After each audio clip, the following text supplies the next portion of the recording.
When you started a new job, you're all excited, yet nervous. You wonder what the people will be like, and you wonder if they'll like you, will you like them?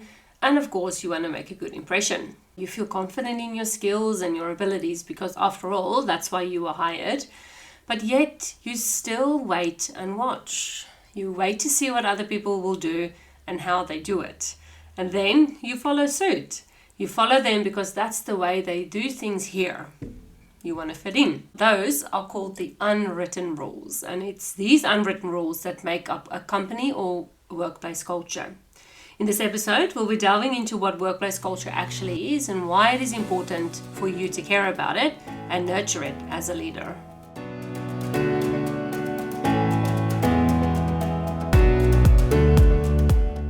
As Christian women in leadership, we often find ourselves struggling with the balance between implementing faith-based leadership principles and the worldly perspectives of our colleagues and team members.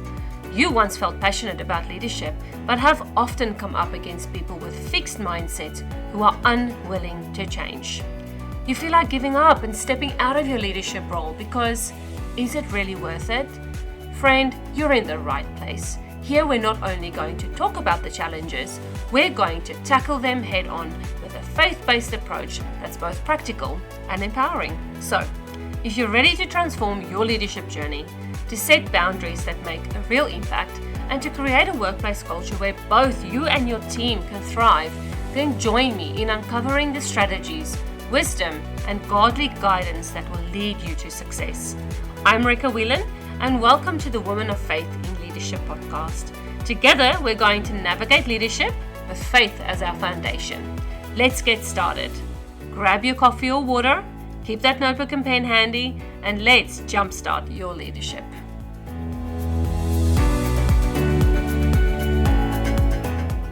I've often been asked the question, what is workplace culture really, and why am I so passionate about it? Why does it actually really matter? Well, let's discuss what is workplace culture in the first place. Everything that makes up the relationships between people and the things that people do make up workplace culture. So you've got those two different aspects, relationships, and then the things that people do. So let's take a moment to reflect about the relationships in your workplace. Would you classify them as healthy? Or if you think about when people are communicating with each other, do you think that they respect each other? Is it clear that they respect each other? Or is it actually clear that they don't respect each other and that they don't get along and that they're dealing with it quite badly or sometimes even ugly? How do people handle conflict? Do you have some healthy debates in your workplace? Or do people just not deal with conflict very well and it gets awkward very quickly? What about the things that people do? Do they do the right thing? Or do they constantly do the wrong thing and seemingly don't care about it?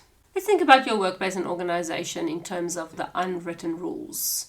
The things that people do every day that's not written down, but they do it anyway. So for example, when you start at a workplace, you see how everybody acts or what they do when it's lunchtime. Do they get up from their desk immediately? Do they go 5 minutes early?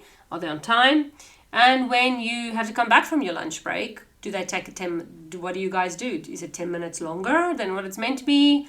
Do you just not care about the time? You just stroll back leisurely? Or do people go back to work when their lunch break's over and they get back to work? So that's an example of, for example, an unwritten rule. It's not written anywhere, and it's potentially written in your contract, in your workplace contract, how long your break is or how long you're allowed to have a break from work. But the unwritten rule might be that people just don't care about it. They don't apply that. But also the leader or the manager just doesn't even follow it up. People do the wrong thing, but they don't follow it up. So the unwritten rule there is that you can do what you want in terms of your lunch break hour because your manager is not going to follow it up. Finally, let's think about the consequences, which is something that I just mentioned. In your workplace, when people have conflict, gossip, and they communicate, for example, disrespectfully, what expectations have your workplace or your organization created to combat this? Now, during your reflection, I am sure that you already identified a couple of issues or a couple of things that's going really well for you and your organization. But all of the above can be classified as workplace culture. The relationships between people and the way people do things. And it's these two things that if we can be sure to prioritize these two things in terms of, how people act and what people do, then we can successfully have a positive workplace culture. So why should you actually care about workplace culture? Because this is a question that I've been asked before. Why should I actually really care about it? People are adults. They can deal with it. They should be able to, or they've got common sense. They should be able to deal with this like adults. But the reality is that people are just people. We're human beings. We make mistakes. We make human errors, and we sometimes lack good judgment.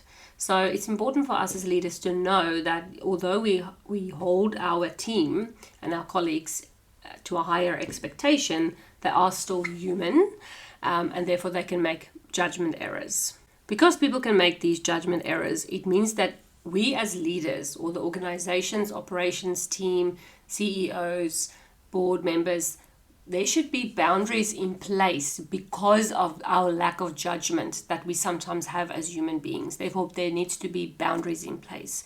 Therefore, boundaries is going to come up quite a lot during this podcast, because I believe boundaries is our number one way of making sure that people don't make those mistakes. And if they do make a mistake, we've got those boundaries or those policies and procedures to point to and say, you've breached this policy and procedure. But I also mentioned in episode 1, please go and listen if you haven't had a chance, that everyone that we work with, and obviously depending on your working hours, they are your family. The people at work become your work family, because we spend more time at work, again, depending on your hours, we spend more time at work than what we do at home. And family matters. Your family's culture matters. You uphold certain traditions and festivals in your culture. And why do you do that? Because it's important to you. It's important to your culture. It's the way you were born. It's the way you were raised. It's a form of respect to your parents. It's a form of respect to your forefathers to celebrate things in your culture. I'm South African, so we've got South African traditions. I've come over to Australia, so now I've adopted some Australian culture traditions as well. Why do I do that? Because I want to integrate into the Australian society, but for my South African heritage, my children will know South African heritage here in Australia, because that is very important to me and to my family, that my children know our South African roots. In particular, the 2 children who were not born in South Africa but here in Australia, they know that we are South African. They might be Australian citizens because they were born here, but our blood is still South African. So family matters, and I think it's important that you understand that your work family matters as well. If your work culture is toxic, it will affect the individual people working there. So again, think of your family life. Think if there's one person in the household that's going through a really, really tough time. It affects everyone else in the household. If you've got someone that's going through a tough time mentally, it can really bog the whole family down. So therefore, it basically takes the rest of the family to help that person, to raise them up and to say, we've got you, we're here to support you, and you're not alone in this. And so the way you think of that as family at home, you need to think about your work family or your colleagues and your team members as a family. Because people's mental health will suffer if there's a toxic work environment or a toxic workplace culture. And as a result of that, productivity will suffer. And as a result of that, your business or the organization will suffer as a result. So there's actually there's long-term effects that a toxic workplace culture can have. And I truly believe that if we allow these toxic workplace cultures, these people who gossip, who constantly are rude to each other, they disrespect each other, they bully each other, they discriminate against each other. If we just allow these things to carry on, then we're actually part of the problem. And I was part of the problem for a long time until I realized that, oh my goodness, I'm actually part of this problem. So as a leader, it's very important, and that's why I bring it up very early in this podcast. It's very important to me that as a leader, you need to go and first check your own heart. Go and self-reflect. Am I gossiping? Am I part of this problem? Am I inadvertently encouraging gossip because I'm constantly having people come and tell me what other people are saying? As leaders, we want to know what goes on in our team and we want people to report back, but inadvertently we can also actually encourage gossip. So go and reflect as a leader. Ask yourself these questions. Think to yourself, am I part of the problem? And if you think you're part of the problem, then this is the place to be. This is the place you have found the right podcast, because I will be supporting and helping you and giving you the tools to not only work with yourself, but to work with your team. We have the perfect opportunity as leaders to make a difference, to not only make a difference in the lives of our team members that we lead, but also to make a difference within ourselves and in our community, because your organization or the organization that you work for is part of the community, and the community gets affected by a toxic work environment as well, because the business is not running as productive or as effective as it should be because of toxic workplaces. So think about this. You can change the culture of your workplace from toxic to positive. You can change the culture from people having fixed mindsets to growth mindsets. And you can change the culture from I don't like coming to work to I love coming to work, and my work family is here. So how can you do that? How can you change your toxic, negative, fixed mindset workplace to a workplace where people thrive and love coming to work? Well, number one, you need to start with yourself. Okay, get your notebook, write this down, and number one is you need to start with yourself. This is extremely important. You need to go and ask yourself crucial questions like, am I part of the problem? Am I gossiping? Am I talking to someone disrespectfully? Because leadership is influence. This is what according to John Maxwell, and I believe it is so true. We have the ability to influence other people and to influence the trajectories of their lives. So as leaders, we've got a responsibility to show integrity and to show people the way to go. But if we are also part of the problem, then that's our number one problem that we have to solve, is ourselves. We have to work on ourselves first before we can work on others. The Bible says in Matthew 7, verse 2 to 7, "For you will be treated as you treat others. The standard you use in judging is the standard by which you will be judged. And why worry about a speck in your friend's eye when you have a log in your own? How can you think of saying to your friend, 'Let me help you get rid of this speck in your eye,' when you can't see past the log in your own eye?" This is very true for leadership as well, is we need to start with ourselves. We need to take the log out of our own eye first before we can worry about the splinter in somebody else's eye, or the speck in somebody else's eye, as they say in the Bible. So that's number one, is start with yourself. Number two, make a decision that you are going to change the culture and the environment in your workplace. Well, number one, you have to commit to change yourself, if that's a problem. But number two, then you have to commit to making a change and make a commitment. Write that commitment down. I would take it to your notebook and I would write in my notebook, on this day, I am committed to making a change to myself, to my own behaviors, and to the workplace culture and then name the organization. And will this be an easy road for you?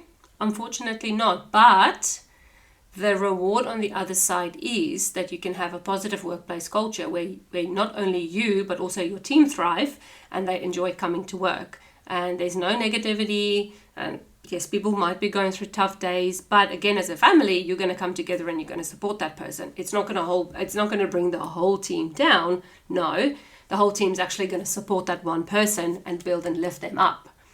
So then number three, you're going to subscribe to this podcast and make sure that you have your notebook and pen handy, as I'll be sharing some strategies that have worked for me in the past, but also I know have worked for others and that I know will work for you. And then number four, join the community. So just go to womenoffaithinleadership.com and there is a link where you can go and join the free Facebook community. Here, I will be on this group actively and I'll be answering any questions that you might have. There'll be lots of sharing. I'll be doing live coaching calls once a month. And make sure that you post your questions in the group, because I will be addressing those questions in the live coaching calls if I have not answered them by immediately, because some topics are a bit bigger, then I'll have lots to say about it more. Otherwise, I will respond to you directly. So for today, to end this podcast, I'd like you to commit to change and commit to making the necessary changes that you need to make. Now, I look forward to seeing you back on Friday, because on Friday the first episode of the Gossip series will be launched or will be published, and then I look forward to seeing you then. Thanks so much for listening. If this podcast blessed you in some way, the number one way you can thank me is by leaving a review.